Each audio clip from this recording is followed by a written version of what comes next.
Today we're going to talk about how to do this Photoshop effect that we can use for our digital album cover.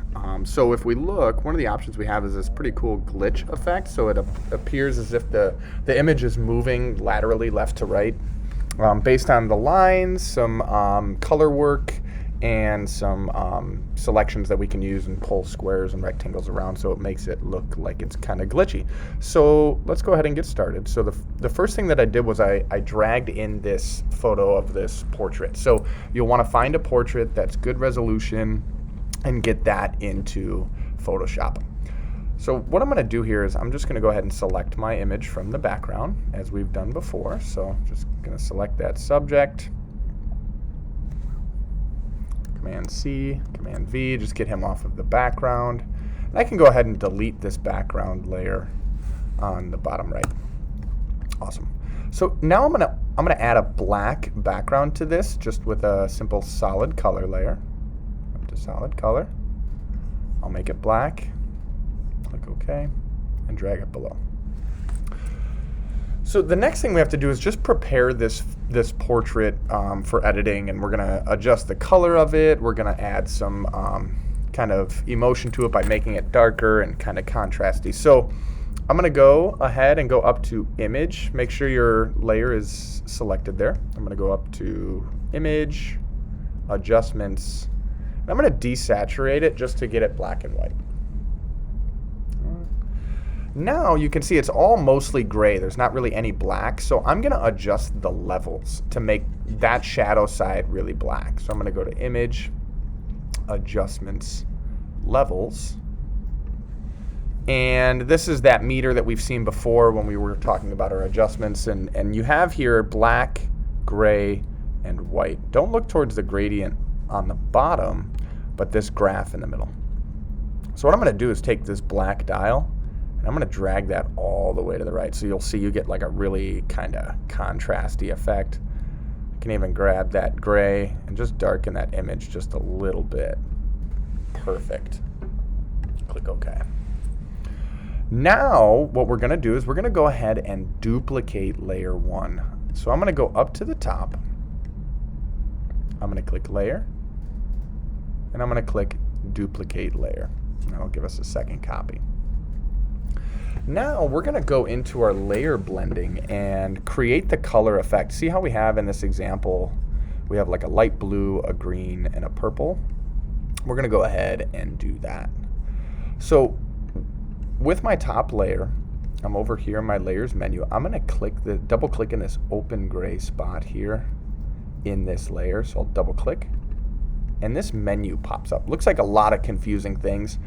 All we need to look at here is where it says channels. What I'm going to do, there's RGB, and what this is it's picking up the channels in the photo. So all the reds, all the greens, all the blues. Although the image looks black and white, there's still pixels in there that are just desaturated but have red and have green and have blue. So I'm going to uncheck red and click OK. And now I'm going to move this image to the left a little bit, and look, we get this really cool red and blue effect. Don't move it too far. We want to still maintain the structure of the face. So next thing I'm going to create is the purple. So I'm going to duplicate this layer. So I'll go up to Layer, Duplicate, and click OK.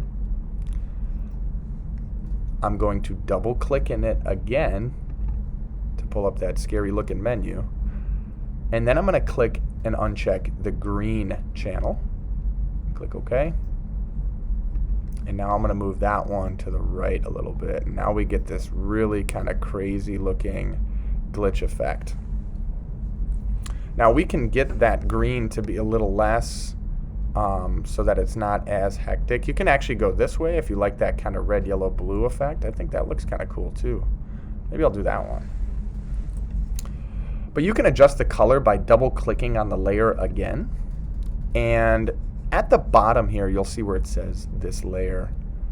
We can reduce and increase that color a little bit more to kind of make it stand out or hide it a little bit.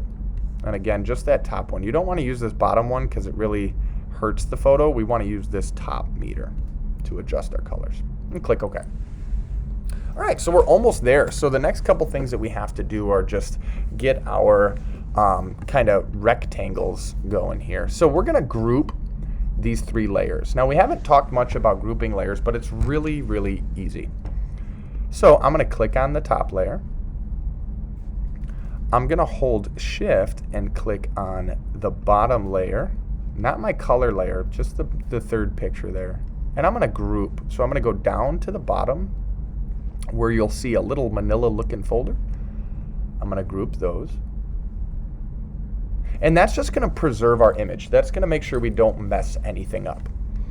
Now let's duplicate that so we can play around with it. So I'm going to go up to, I'm going to go up to Layer,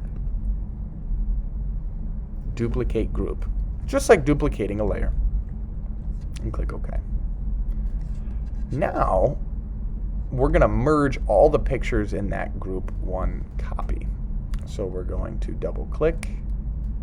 We're going to go, my apologies. We're going to go up to Layer, and we're going to go to Merge Group. So now I have this group merged. So what I'm going to do here is I'm going to go in and I'm going to grab my rectangular marquee tool. It is the second tool from the bottom, or from the top on your left. And I'm going to go in and draw a rectangle. You want thin, long kind of rectangles. I'm going to hold Command, and I'm going to click and hold inside of the dancing ants and just move that a little bit. I'll do that all over, and that's going to create this really kind of crazy looking glitch effect. So I'm just going to continually draw, move. We don't want to do too much to where it distorts the image beyond recognition, so we want to make sure that everything stays somewhat understandable. So again, draw a rectangle, hold Command and slide it. Draw a rectangle, hold Command and slide it. Ooh, that one went a little far. There we go. So now we have this awesome kind of glitch effect here, where it looks like things are moving, sliding, and you know, kind of going a little crazy here. The last step is we're going to add in this lined texture to really finish it off. So I'm going to go over to,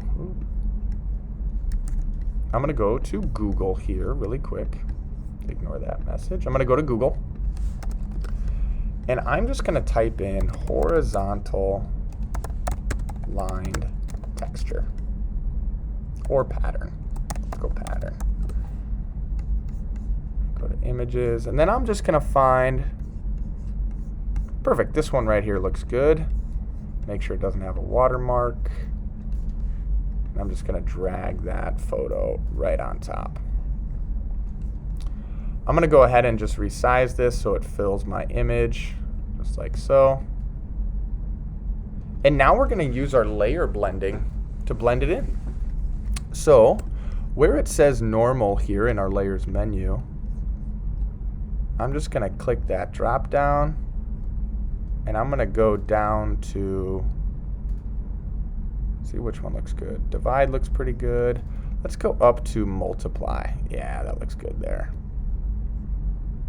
And then I can reduce the opacity so it's not so harsh. And there we go. So as we kind of sit back and look at that, you'll notice it has a lot of motion. It looks kind of glitchy, and can be really cool to use for your album cover design. So go ahead and follow those steps. Again, watch it one step at a time and hit pause. Don't try to watch the whole video and then go back, because you'll forget step one. So go one step at a time, and once you're done, we're going to export as a JPEG and submit to the Canvas assignment. Alrighty, good luck.